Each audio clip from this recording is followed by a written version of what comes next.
So what is our topic for today? Do we have a topic?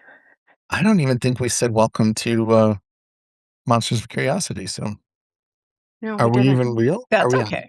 I don't know. Uh, yeah, we had several topics. What's new? I think you brought that up, Jen. What's new and different? What have you learned lately? And I think you Uh, have had the biggest learning curve You've of had the us best all, learning. so you've been sharing a lot of things you learned. That's I don't know, great. like have been reflecting on this, and I think just towards the end of the trip, this is gonna sound really weird to say, but I said to Tiffany, I'm really proud of us for Mhm, making this happen because there were a lot of doubts. There was a lot of fear. And I thought that we overcame those mhm. in leaving, but then, like, when we got there and you start seeing things and immediately your brain's going towards, why this isn't gonna work, why this is a bad idea, or, renting a scooter, like, traffic there is kinda chaos. They use all sides of the street at all times, and we're like, "There's no way we're getting a scooter, we'll die." We did end up getting a scooter towards the end, and I know Tiffany was not excited about it. I feigned a little more confidence than I actually had, but I was like, the only way that we're gonna learn how to do this is by doing it. So Yeah. we have to. Um, and then for me personally, also learning how to surf, the water historically has not been my comfort place. And so, learning how to do that felt like a big, um, hurdle that had been in my life for a long time, where I was always like, "It would be fun to learn how to surf, but I can't submerge without, like, plugging my nose, so how's that gonna work?" But I can do that now. Excellent. Yeah. Excellent. So it was just, like, getting out of your comfort zone, it's hard and it's freaking scary, but it's also so rewarding on the other Mhm. side. Even if it doesn't turn out well, the fact that you did it and you tried is definitely worth something. Yeah. Okay. It's Monsters of Curiosity. I have so many questions. Okay, so were you both on the same scooter? Yes. Okay, and who was Tiffany was the driving? bitch on the back. I was gonna say, who got the, yeah, rumble seat? And that was it. Did you have to sharpen your elbows and make your way through, or how did you just take back roads, or how did you do that? Uh, well, the other thing that complicated it is that you're driving on the left side of the road. And so, like, Ooh. when you're merging into traffic or when you're turning, like, you just everything has to be opposite. Mhm. So, I mean, it was just I rode the scooter up and down the alley several times trying to get comfortable. Then I put Tiffany on the back. We went up and down the alley many times. The woman who rented it to us was very nervous for us. Um, but it was like, we Well, just no, they gotta weren't go. nervous for you. They were nervous for getting their bike back. They're So nervous for inventory. nothing to do with I'm you. nervous about my inventory. Yeah. Might have to replace this thing. And not knowing where we were going either, like I had my map there, but, it's like, oh, so you not knowing the lay of the land. I mean, I just felt like I'm like, oh, yeah, this is what it feels like when you're a brand new driver and you have to Mhm. think about all of the micro steps of driving.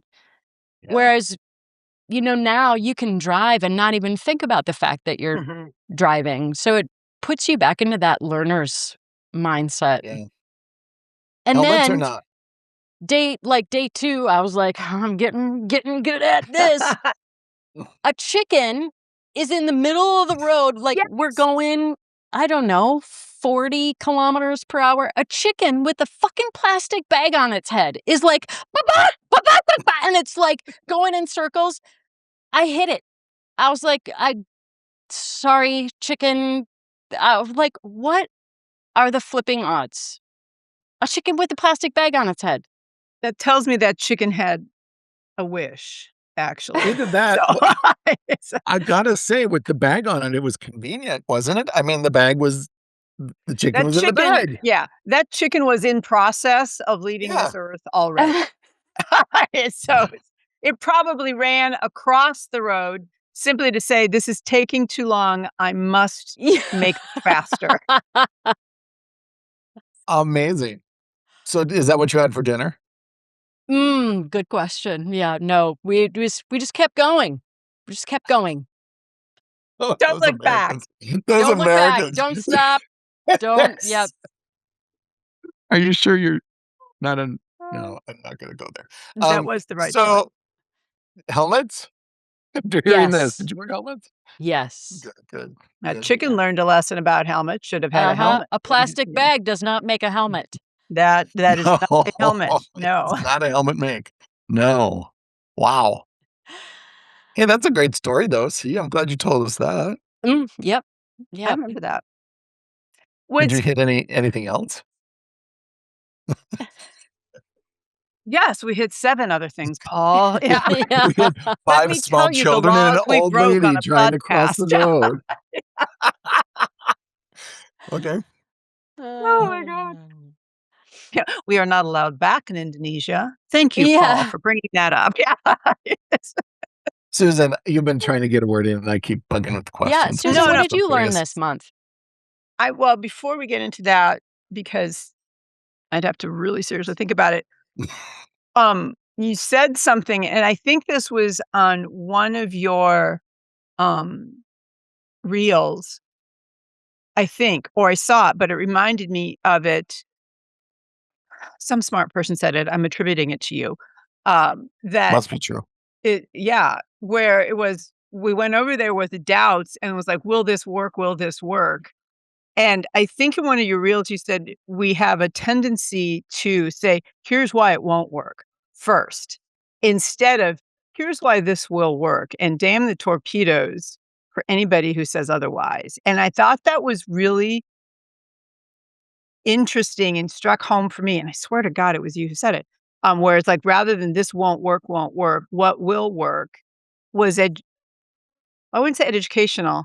It was, but it was a really good reminder of it will work. And it's a mindset that I used to have, that I always say the answer is out there. We just don't know it yet. So we're going to find it. And which is a very optimistic way to look at things. And I had forgotten that until I heard you say that. And I was like, God damn it. Yes, it will always work rather than, but I thought that was so interesting that you were, halfway around the world in a completely new situation where this won't work could have ruled every day, every minute, every second, Mm. because it is so brand new. Whether you've been there or not, you were going there with a completely different lens. Not let's vacation, but let's live, which is not the same thing. But I thought that was, I guess I could put that under the umbrella of what did I learn? Um, I learned that and was reminded of that it will always work out the way it's supposed to. It will always work out. And with that, it is so much easier rather than I have to climb this mountain. It's like, I'm in a plane. Look at all those mountains. It's just like, I'm above all this. It will work out. And that has been, since you said it, wake up every morning. It's like, it'll work out the way it's supposed to. It'll be fine. It'll be fine. And it was really helpful to hear that, Mm. especially when I was not in a strenuous situation, but safe in a home in the upper Midwest. But It was I like, mean, that is our brains. I Our was brains are hardwired. Anytime Yep. there's something new or unusual, we're hardwired to be very skeptical about it and just assume that it's dangerous.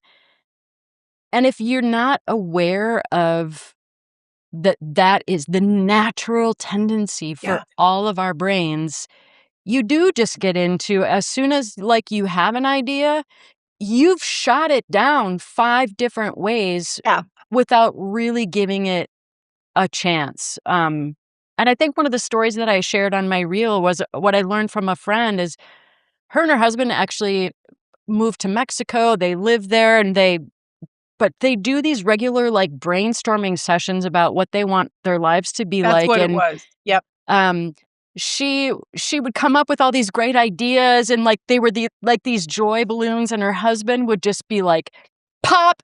He kept popping her balloons, and she's just like, "Would you just leave your darts at the door?" Like, Yeah. if the goal here is to just come up with ideas, we can't be shooting every single one of them down. Like, we can go back through these ideas with a filter later on, but let's Mhm. not do that right now. Let's just be in creativity, possibility, curiosity. Mhm. Um, because I think too, if you go at it with that intention, it is more possible to see that there is possibility, and the odds of this actually working out are quite Yeah. high. Yeah. That's what I learned What part of was that. brain what part of the brain does that?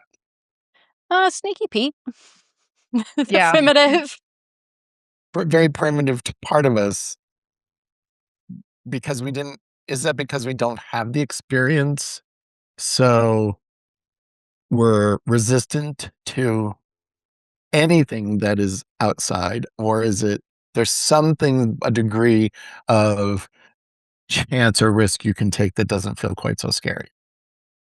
I mean, is it a degree thing, I guess, is what I'm trying to get Mhm. to? Like, Well, let's okay, say you it's go 12 hours from where you usually live, things are gonna be quite different. Just face it. So, yeah, I can see why that would be filled with all kinds of primitive brain stuff. But yeah. The you answer go is across the street and yes. meet a new neighbor, maybe that isn't quite as scary, Yeah. but still has some scary, depends on who it is. So, I don't know. The answer is yes and no, always and never. Yeah. Like, Thanks. what North, south, east, people west. yeah. I think it's unique to all of us, like, what pushes you outside of your comfort zone may not for somebody else. What feels new for Yeah. you might not feel new for somebody else. Mhm. But Yeah, I get anytime that. I get that. yeah, But there are anytime something personality is types that seem to be much more adverse to trying or having putting themselves into a situation where they have that sensation, but others don't. I mean, I don't it doesn't necessarily mean they've had the same experiences, or maybe they did. I don't know. I think it's the nature and the nurture of that. Mhm. Personality-wise, I think some people have just innately more tolerance and some have less, and then you combine that with experience is really the best teacher. You know, when you've Mm. taken some risk and been rewarded, or maybe even taken a risk and failed and realized, wow, that wasn't even a failure. Like nothing bad even happened. Mhm. Well, Yeah. I was gonna say, I think if you're more tolerant, you have less fear of what's new because you're more open to it. Because the people I find less tolerant seem to live in fear of if I'm wrong, it's either a mm, reflection on me, it pulls the rug out from under a belief system I can't let go of or can't add to or something. I mean, I don't because I think tolerance, I was like, what makes people tolerant and what makes people completely intolerant? It's like everybody I know who's tolerant is like, "What the hell is that? That's cool. Oh my god, now I've changed. Now I've learned." Now it's like you become more tolerant when you're open to actually processing the experience as something new. And I think everybody can have a new experience, but how you integrate that into your life, I think is what opens a door or keeps one shut. Mhm. well, it's hard to remember that everything's gonna be okay when you're faced with something new and Yeah. different all the time. Well, Change, because yeah. constant change is a but maybe even that's a tolerable thing is when you have constant change, it's one thing. Like you said, when you're on a trip or you are not home and it's constant change, at a certain point, you become a little bit more comfortable with all that. Mhm. Mhm. Yeah, And so you're yeah. willing to take more of the risks that you know it'll be okay because you've taken a risk before and it was okay. Mhm, Rather than just it's an inertial thing, like the how things stay in motion when they are in motion. But I just find it fascinating how much fear and what it takes to get over that mhm. that amount of energy you have to put out to do it. And then while you're doing it, you're still getting pulled back by Sneaky Pete going, "You dirty guy, stop it." Yeah. 'Cause it's I mean, I'm so proud of you to hear that you learned to surf. Who knows, maybe someday I will. Never been of interest to me, but maybe it will be someday. And that you did that is so cool Mhm.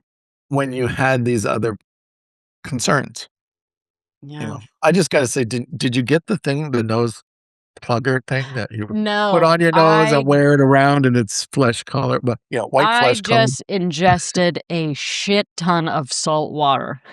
Oh, It's like a neti pot. maybe that's It why your is, stomach's but then, upset yeah, now. I also realized it's not that bad. I didn't like, Mm.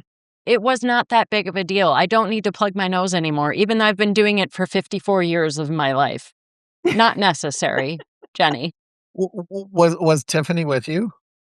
Yes, and actually, she got up her very first time, went all the way in. She was a freaking Yeah. natural. She was a natural. It was Well, she insane. well, I That was is just thinking cool. maybe that's why she got the nose thing or the viral thing. She ingested too much of the That was wrong towards kind the of end. salt. I think it would have Oh, helped. It would have oh, been doing just like a neti pot, but on Yeah. yeah, steroids. yeah. Mhm. That's Well, at least that's what I natural salt remember. water. Salt Yeah. water, getting caught in a wave and being pummeled around in Mexico. I came up and it was just like, boom, and I was like, "Oh, this is a neti pot. Yeah, I will never Yeah. do this unless I'm in the ocean." So Oh, yeah. Paul, that's cool. what's been your big aha this month? You've had a lot going on. Yeah, and I think a lot of them actually have to do with the similar topic to what we're talking about. Everything takes 15 more steps than you think it's going Mm, to, and you can't be afraid to start because you're just gonna and you have to just be so flexible because in this day and age of all of our wonderful technology, which of course I'm a huge technologist and enthusiast, it still doesn't change the fact that it's gonna be messed up no matter what process you're trying to do. Whether that's changing your internet provider or changing your security code provider or, any because we moved our house, if anybody is curious what was going on with us. We moved everything. So it's a process. The only thing that worked flawlessly, honestly, was hiring this one wonderful moving service that I will sing their praises forever called On the Other Side Movers. And they're part of an academy for people who are changing their lives, and it was amazing. That was the only thing that was flawless in the entire experience, but everything else had something go wrong, and you always have to learn to be patient and mhm. live with obscure, what's the word? Ambiguity. Live with Yep. ambiguity because, 15 you wanna get something done, there's 15 things you have to do, but there's also you have to do them in a certain order, and if you don't do them in the order, you go back to, you do not pass go, you go back to the beginning and you come back at it. Um, so, it's just human nature when there's that kind of change. Fear Mhm, wasn't a big part of it because, I mean, how many households have I moved in my life? Several, including across country and that kind of thing. This was just across town, but it is one of those, it's a discombobulating feeling to go through for several weeks and figure out, oh, you wake up and you go, where the hell am I? I forgot. mhm, So, we have our brain takes a while to catch up. So what have I learned though? I think more is the patience piece or have to relearn it or be reminded Mhm. of it. I mhm, think that's one of the bigger things. I've got a boatload of things that are happening in the tech world, but even that's transient. So mhm. just being So aware that there's true. going to always be a change and you have to adapt to it. I mean, it's funny, human nature, which this is why I love psychology, of sort of this theme today of fear and unknown and change and patience, in that all of us here and everybody that's listening or watching right now, you've successfully handled everything that has come your way Mhm. up until this point in time. Why on God's green earth do we all of a sudden think that starting today, we're not going to be able to handle it, or things are just going to go haywire? They're going to go off the wall. But that is so often our assumption. But Mhm. if past behavior is a predictor of future events, we should never have a fear in the world. We should be Yeah. patient as hell. Right. Well, Uh, and is it because I think Paul and I, well, and you and Tiff too, you guys travel all over the world all the time, though those were vacations and this was different, but you know yourself in travel modes around the world, literally. Um, and so is it the repetition of doing it that we're like, I've done this before, so I can do it now? Or do I trust myself because I've done it before? Is it the repetition, or now I know I can handle it? Where because you've handled, to your point, Jen, you've handled every other crazy day where you thought this cannot be happening. We've all overcome it because we're still Mhm. here. Yep. So is that a trust thing, or at this point, whatever you throw at me, it's not that bad, so I can handle this? Is it a familiarity with change, or I just trust myself to figure this out, I or think it's both, or all of the both. above? Yeah. Yeah. And then after a while, you just don't have any more fucks to give. Yeah, exactly. Well, I live there now, so yes. so you empty your fuck bucket. I like that. Uh-huh. Yes. None in there. Yeah, I do like not that. care. I love that. I Um, try I will say I have learned I have to, I was answering a question for somebody in a business sense, and I went into a question mode that sounded like I didn't it was a good question in an environment that was very caring. So my question came off like I was some sort of monster, but it was like, this is a caring thing, and this organization has an opportunity to really make a difference by charging for some things in a caring situation, and I brought that up. And so everyone looked at me like, "Oh, why would you charge for that?" I'm like, "Because you can, and others do." But so what I learned was, though I learned questions to ask not in front of others. So, but but what to ask someone, "May I have a moment of your time after the whole presentation?" So, mhm, I Mhm. did learn that. That was interesting. I was like, "Oh, that was funny." And I knew that, and it caused me not to trust myself again. So, I was like, "Susan, you know better than this. You've done this time and time before, and you've never done it like this." And so I thought, "Oh, well, who cares? I'm just gonna ask it because I think it's a good question." And I should have put a little bit more back in that bucket of, "No, you do really need to give a fuck right here." So, I kind of well, maybe did it not though. backwards. I mean, I think sometimes those questions can be incredibly jarring from people in the audience that's listening to it, but sometimes they need that slap upside the head in Yeah, order for them to get outside of their blindered view of what they're doing, yeah. and if they can defend why they wouldn't do that, maybe that brings back what is their goal in life? Mhm. What are in a business setting, what are they trying to achieve? Yeah. So sometimes you do need to have some kind of a jarring question like that. I knew it was a jarring question, and here's kind Well, of a lesson for everyone, that you do wanna think twice if the preface to your question, and this was the preface, "I don't want to sound like the devil. However." Yeah, oh dear. Well, Alert! that's what I said. Alert! So that should have been might want to pause. Oh my god. If that's the first thing that came to your mind, you knew better. I know, and I thought, you know what? But I prefaced it so everybody knew, okay, we're I gonna sound do like like Satan here. Yeah. I did like earlier when you Good. described everyone looking at you like a monster, and I'm thinking, "You are a monster, Susan. You're a You monster are of a monster. curiosity." Mhm. Shameless Monster of plug. Couldn't bring it not out. reading the Couldn't room. help it. Oh my god. Yeah. So That's amazing. that's the other thing I also learned of if that's the preface, don't say it out loud. Although it was a good question and led to, yes, we can make money that way once everybody got over the take off my caring hat, put on my business hat, which I also said because I realized That's the jarring question that needs to be the asked. silence in the room was like, keep explaining, So it's, This scares me. you're a terrible person to think that way. Yes, I know. Let's get past that. Let's talk about this. Yeah. Yeah, we're Well, not here you to know talk as about well as me. We're talking We're about not your not business. about me. This is Yeah. about the organization. Yeah. yeah, It's yeah.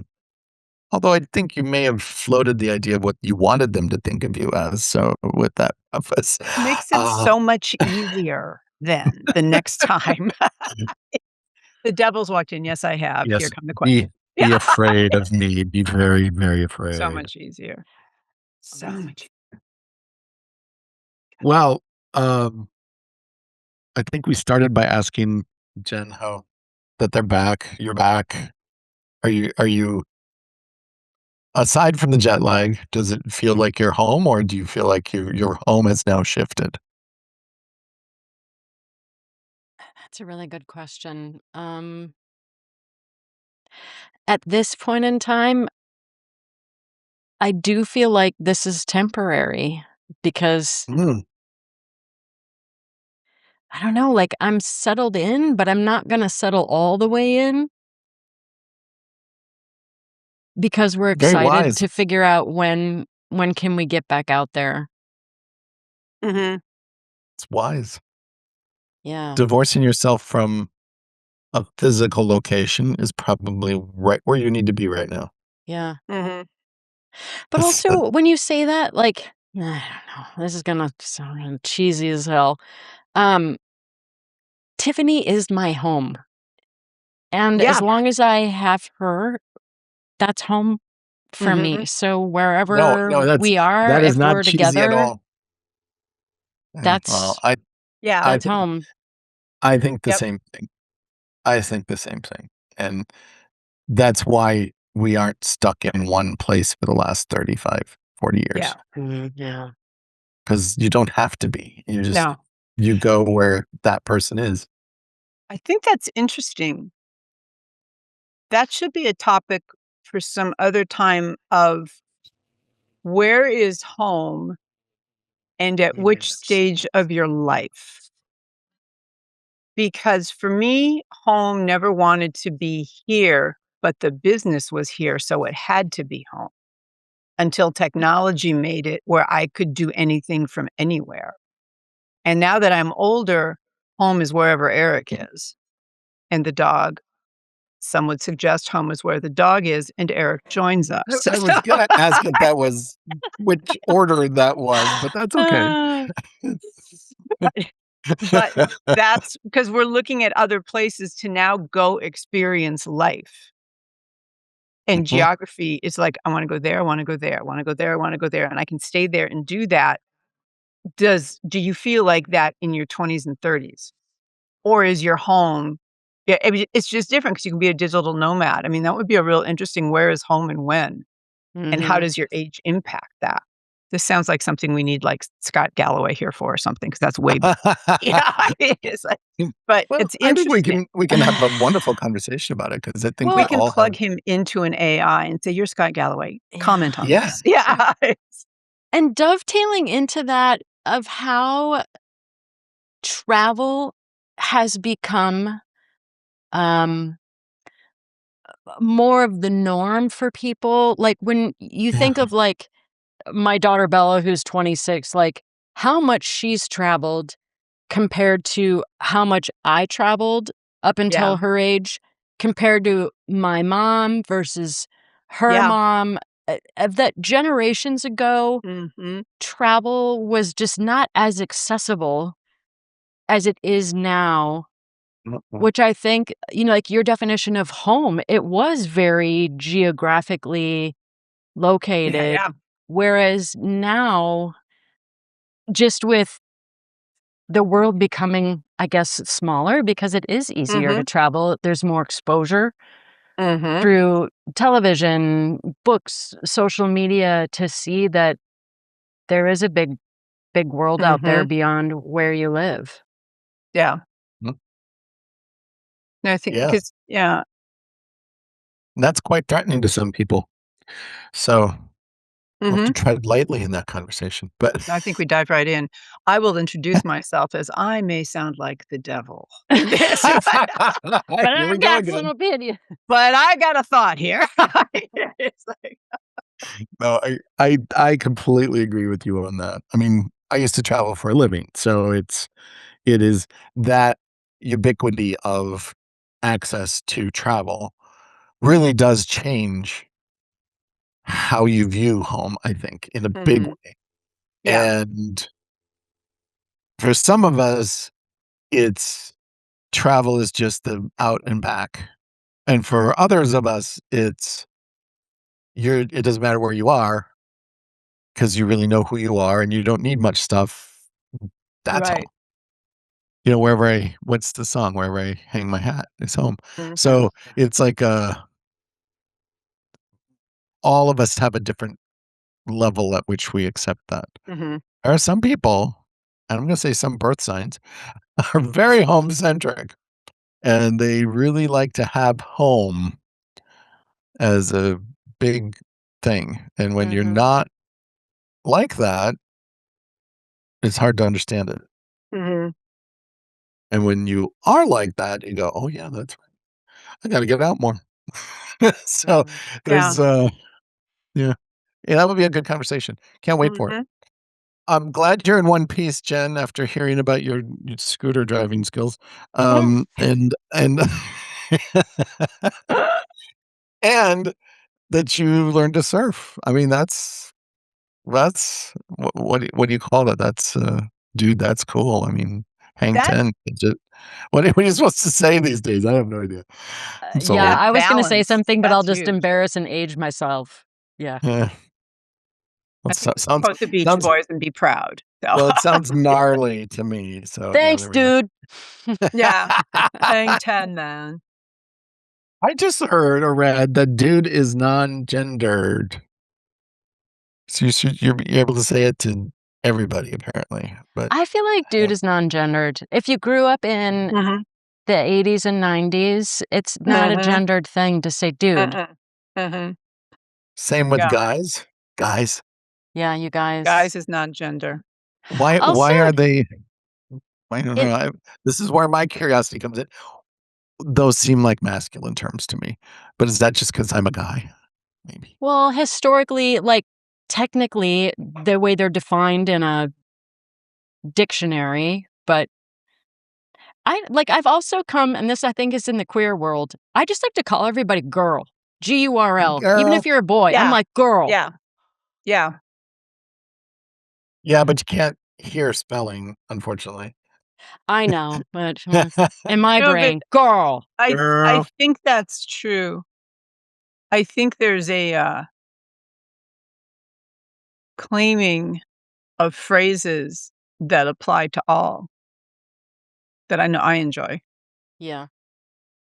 'Cause there was a time where I'd say, "Hey, guys, be quiet," and people say, "You can't say guys, there are women here too," and I'd be like, "Oh, Jesus Christ," and it's like, no, it's so I feel like it's kinda caught up with my lazy vernacular of just just saying like, "Hey, guys." Well, it's a living language, Susan, and you just Yeah. were living a little Yeah. earlier than No, I was just most. being lazy, which is No, you And you are the are the the devil. devil, core of my being. so, Exactly, yes.